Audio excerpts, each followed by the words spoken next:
Kalau menggunakan kacamata filologi, seandainya kitab suci bertentangan dengan fakta historis, saya ulangi lagi. Kalau kitab suci bertentangan dengan fakta historis, maka saya sebagai pribadi akan saya tinggalkan kitab suci itu. Assalamualaikum sahabat Awi Kertapati Channel, kita kembali di AWK Channel. Faruk Roji belum lama ini juga menulis lagi mengenai sanggahannya terhadap tesis Kiai Haji Madudin. Judulnya hampir sama dengan yang lain-lainnya, masih berkutat di kitab sejaman, tidak adanya nama Ubaidillah sebagai anak Ahmad bin Isa yang tidak ditulis dalam kitab manapun, dokumen manapun, tidak bisa membatalkan nasab klan Balawi. Dan bagaimana sanggahan dari Kiai Haji Madudin? Kita nantikan. Tapi saya juga mencoba menyanggah kutipan yang ditulis Faruk Roji menggunakan atau menukil dari argumentasi Tuba Gusmogi atau Gusmogi, juga argumentasi Dr. Manakem Ali. Tapi pada intinya begini loh,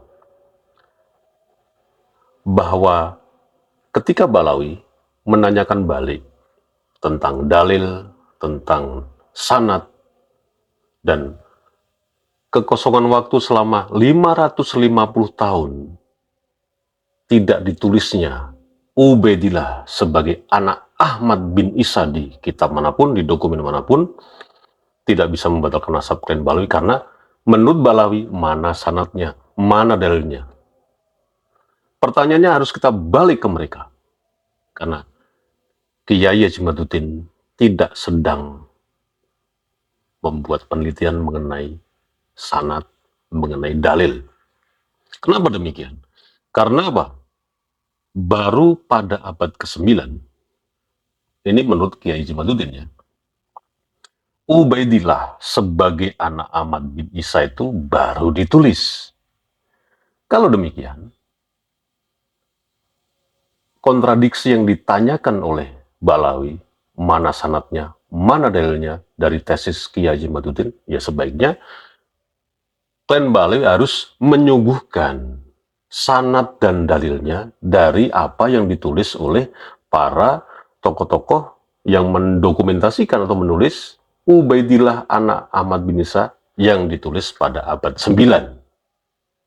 Suguhkan dulu mana dalilnya, mana sanadnya. Beberapa tokoh juga berpendapat bahwa kalau ditanya sanad dalilnya tesis Kiai Haji Madudin, dalilnya jelas. Fakta historis by data abad 2, abad 8, 550 tahun, tidak ada yang menyebutkan kitab atau dokumen Ubaidillah anak Ahmad bin Isa, yaitu dalilnya. Kan dalil kan sesuai dengan fakta historis, fakta peristiwa, fakta hukum. Kemudian sanad, ya memang kita tidak membahas sanad. Kita berdasarkan ya, dipahami ya, berdasarkan fakta histori, bahwa tidak ada kitab atau dokumen yang menyebutkan Ubaidillah anak Ahmad bin Isa. Dan kalau tanya kitabnya mana yang tidak menyebutkan itu, bahwa Ubaidillah anak Ahmad bin Isa pada abad 2 sampai pada 8, tanyanya bukan pada saya. Tanya kepada Gus Fuad Pleret, Kiai Haji Madudin, Gus Mogi, Gus Fakih, Dr. Manakem Ali, Kiai Haji Nurya, dan Gus Zazuli. Karena saya hanya bagaimana menarik semua argumentasi-argumentasi, menukil argumentasi dari beberapa tokoh yang di bidang itu, kemudian saya rangkum dan saya posting dalam bentuk opini. Kedua, jika ada kesalahan fakta historis by data yang disuguhkan dalam tesis Kiai Haji Madudin, bagaimana mungkin fakta historis by data dibatalkan dengan husnuzon? Seharusnya kan husnuzon dibatalkan dengan suuzon. Kan begitu. Dan penelusuran atau by data dari Kiai Haji Madudin, ya harus Anda telusuri Balawi. dan memimpin-memimpinnya dengan juga by data yang sama dalam penelusuran 550 tahun itu. Dan memang sampai sekarang kan tidak bisa dijawab oleh mereka. Jadi sekali lagi, bagaimana mungkin? Ya, bagaimana mungkin fakta historis by data dibatalkan dengan husnuzon? Ini cara berpikir yang seperti apa sebetulnya, Mbak Alawi? Kerangka berpikirnya itu loh. Sama halnya dong dengan logika. Ya lawannya tidak masuk akal, tidak nalar. Itu sebetulnya. Jadi kurang lebih seperti itu tulisan saya, dan mohon maaf masih dalam bentuk Google Drive dan bisa Anda baca. Nanti saya taruh linknya di deskripsi. Dan kita kembali ke Fauroji. Dalam kutipan tulisannya itu membanding-bandingkan juga masalah kitab sejaman. Kalau begitu Nabi Muhammad SAW itu tokoh fiktif dong. Karena tidak ada kitab sejaman yang menyebutkan mempunyai kakek. Saya lupa namanya, tapi intinya seperti itu. Nah, ini yang bisa menjawab adalah Dr. Manakem Ali. Dari beberapa video saya kompilasi menjadi satu, dan ini insya Allah menjadi jawaban dari apa yang ditulis oleh Fauroji yang membandingkan apakah benar Nabi Muhammad SAW itu adalah tokoh fiktif. Kita saksikan videonya. Kalau menggunakan kacamata filologi, seandainya kitab suci bertentangan dengan fakta historis, saya ulangi lagi. Kalau kitab suci bertentangan dengan fakta historis, maka saya sebagai pribadi akan saya tinggalkan kitab suci itu. Atau dengan kata lain, Al-Quran itu bukan kitab sejarah gitu. Nah, ini problem. Apakah Al-Quran itu bukan kitab sejarah? Kalau Al-Quran bukan kitab sejarah, dalam arti Al-Quran bertentangan dengan kitab sejarah, kalau itu yang dimaksud, maka saya harus mengatakan wassalamualaikum dengan kitab suci. Atau keluar dari Islam malah. Why not? Itu kalau saya. Dalam arti apa? Karena tidak mungkin kitab suci itu berdiri sendiri, bertabrakan dengan fakta historis. Atau ada di awang-awang gitu ya. Iya, karena dasar pijakannya jelas Pak Edi. Yang namanya kitab suci itu kan diturunkan oleh Tuhan. Kan begitu? Tidak mungkin kitab suci itu tiba-tiba muncul sebagai sebuah catatan. Tapi diwahyukan oleh Tuhan. Begitu kan klaim dari semua penganut agama? Ya. Tapi kalau Tuhan sendiri yang mewahyukan kitab suci ternyata bertabrakan dengan fakta historis, kira-kira itu masuk akal atau tidak? Tapi masalahnya, bila pembahasan sebuah kitab suci bertentangan dengan fakta historis, kalau yang disebut fakta historis itu, ya memang fakta, tidak bisa dimanipulasi. Maka mana yang harus dijadikan pegangan? Kitab suci atau fakta historis? Apa itu kita kerucutkan lagi, berarti Al-Quran itu kitab sejarah. Apakah Pak Ali bisa terima itu? Saya harus berkata, tidak mungkin kitab suci bertabrakan dengan fakta sejarah. Sangat tidak mungkin. Dokumen Islam menyebutkan bla bla bla. Kalau tidak percaya ini dosa. Kalau tidak percaya ini kamu masuk neraka. Apakah sekedar itu? Tidak. Kita beriman tidak butuh apa semacam bukan iman buta ya. Pengakuan sekedar pengakuan yang buta, tapi bagaimana kita mempertanggungjawabkan iman kita itu berdasarkan dokumen-dokumen yang valid. Dan tentu saja ini yang akan kita bahas sekarang. Oke. Nah, tadi Pak Edi sudah memberikan pengantar kepada saya. Apakah benar bahwa Nabi Muhammad Sallallahu Alaihi Wasallam itu bisa divalidasi sebagai tokoh historis berdasarkan dokumen eksternal? Bukan data dari Islam ya? Data Islam otomatis kita sajikan, tetapi itu bukan sebagai pembenaran. Tetapi bagaimana itu bisa diakui kevaliditasannya berdasarkan dokumen pembanding di luar dokumen Islam, apakah ada? Kemudian apakah memang ini nasabnya nyambung kepada Ismail dan ada pengakuan dari dokumen eksternal itu dan sezaman? Oh, sezaman Nabi Muhammad. Malam ini Pak Edi, Iya. kita akan coba melihat data ya, melihat data. Data yang ditulis oleh dokumen eksternal itu sangat luar biasa penting. Karena apa? Karena saya sekarang ini bicara dalam konteks kajian filologis, kajian ilmu filologi. Orangnya disebut filologis. Ya. Saya kira orang yang berkecimpung dalam kajian filologi pasti memahami bahasa saya. Ya. Ini dokumen yang saya hadirkan, ini sudah diterbitkan oleh lembaga resmi dan prestisius. Lembaga apa itu? Lembaganya ini kampus yang sangat terkenal di dunia ini. Harvard University Press. Harvard Pak Dari Edi. Harvard. Kampus Harvard. Dan ini diterbitkan tahun 2020.